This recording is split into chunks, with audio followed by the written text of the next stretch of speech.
27 வருட சிறைவாசத்திற்குப் பிறகு மண்டேலா தனது 71 வயதில் சிறையில் இருந்து விடுவிக்கப்பட்டார். பின்னர் தனது 75 வயதில் தேர்தலில் வெற்றி பெற்று தென்னாப்பிரிக்காவின் முதல் கருப்பின ஜனாதிபதியானார். மண்டேலா இந்தியாவை தனது மற்றொரு தாய் நாடாகப் பார்த்தார்.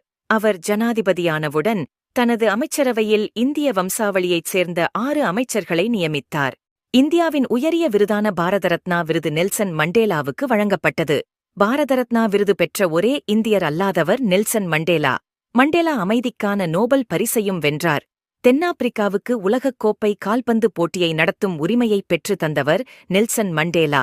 தனி ஒரு நபர் நீண்ட காலம் நாட்டை ஆட்சி செய்வது ஜனநாயகத்திற்கு நல்லதல்ல என்று மண்டேலா நம்பினார்.